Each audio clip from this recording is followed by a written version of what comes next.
Menurut pencerita ini, semuanya bermula apabila dia ditugaskan menaik taraf sebuah lift di kondominium yang mana tempat ini sering dimomokkan. Kononnya pernah jadi kubur lama sebelum diratakan dan didirikan kondominium. Sebelum kita meneruskan channel ini, apa kata anda menekan button subscribe di bawah? Terima kasih. Aku kongsi pengalaman aku yang berlaku pada tahun ni di kondominium. Ramai sangat yang suruh aku share pengalaman sebagai lift contractor. Kejadian ini berlaku masa bulan 4 hari tu. Baru je berlaku. Aku ditugaskan untuk mengupgrade sebuah lift di satu kondominium bernama yang dulu asalnya kubur lama dan sudah diratakan lalu didirikan sebuah kondominium. Aku masuk ke sana awal bulan 4 bersama seorang lelaki rakan sekerja. Purata penduduk di sana semuanya berbangsa Cina dan angka 4 dalam fahaman Cina adalah mati. Nak dijadikan cerita, hari pertama aku sampai di kondo tu, aku berhenti depan pintu gerbang dia. Sangat besar. Masa je sampai di pintu gerbang tu, aku rasa macam ada yang tak kena sebab meremang bulu roma aku. Pada pukul 12 tengah hari, aku hantar barang-barang untuk upgrade lift. Aku minta kunci motor room dekat guard area pintu gerbang tu. Masa aku ambil kunci, guard tu tegur aku, "Hati-hati bos." Aku macam tak syak apa-apa lagi. Lepas ambil kunci, aku terus masukkan barang-barang yang aku bawa daripada office dalam lift. Kat sini aku kongsi sedikit bahasa-bahasa lift. Pintu lift namanya landing door. Dalam lift dipanggil car. Atas lift dipanggil car top. Okey, lepas masukkan barang dalam lift, aku tekan tingkat 24 dan laju lift naik ke atas. Sampai je tingkat 24, aku keluarkan barang tadi dan letak di depan pintu lift. Aku macam biasalah, kunci dekat aku. So aku yang akan naik dan pantau kawasan motor room sama ada bersih ataupun bersepah. Masa naik tu dah perasan ada benda tak kena. Sebab masa buka pintu naik ke arah tangga, masa tu aku rasa ada angin yang lalu ke arah aku. Aku buat tak hirau je masa tu. Aku terus terjah tengok controller dan motor lift. Bersepah macam rumah hantu. Sumpah memang seram. So kita orang naikkan barang yang dekat bawah tadi sampai ke dalam motor room dan start bersihkan apa yang patut. Keesokan harinya, aku dan member aku datang lagi. Di sinilah kami bermula untuk membuat kerja. Dan di sinilah cerita seram itu berlaku. Masa kita orang buat kerja, kita orang akan berpecah. Aku bagi member aku buka barang-barang lama dekat atas kartop. Sementara aku settlekan motor room. Masa ni aku tak syak apa-apa lagi yang pelik. Kita orang buat kerja macam biasa.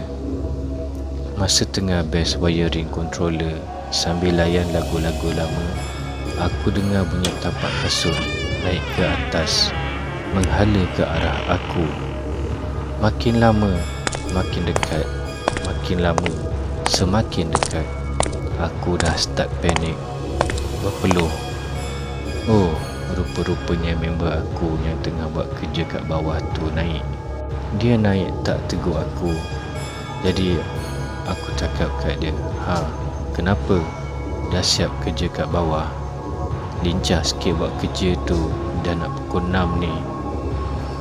Member aku ni senyap je, duduk sebelah aku tak jawab apa-apa.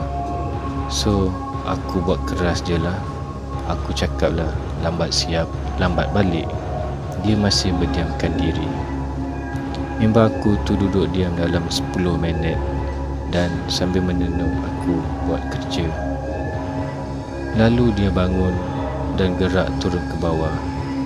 Jam kat tangan 5 minit lagi pukul 7. Nak maghrib dah ni. Aku dapat satu panggilan daripada member aku yang dekat bawah ni. Aku jawab dan aku tanya, dah siap kemas ke kat bawah tu? Tadi datang duduk tenung-tenung aku, kenapa?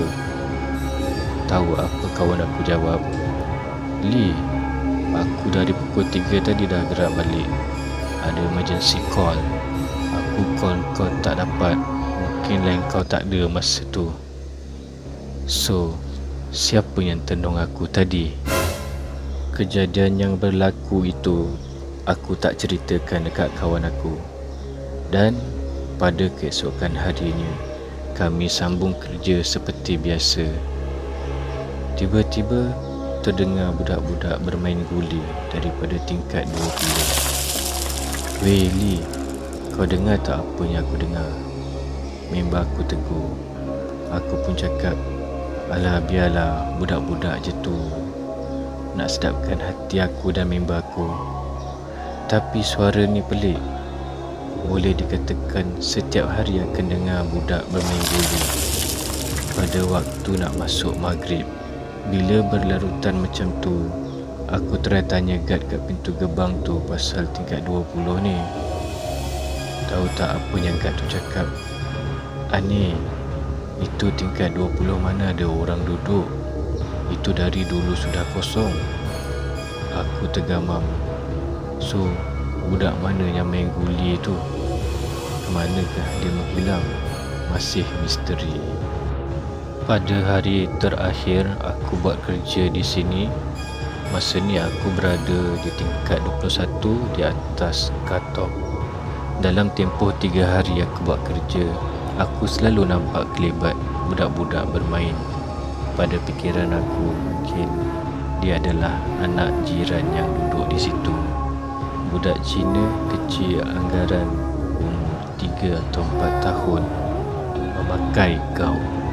Sekali-sekala aku terdengar dia cakap bahasa Cina yang aku sendiri pun tak faham. Tak apalah, at least ada budak dekat sini. Tak adalah bosan sangat aku buat kerja. Dalam tempoh 3 hari memang aku selalu nampak kelibat dia. Jadi masa kerja aku dah siap, pada hari terakhir aku dengar suara budak ni sedang menangis. Aku cuba menyapa. Why you cry? I last here today, don't cry. Tapi semakin kuat dia menangis.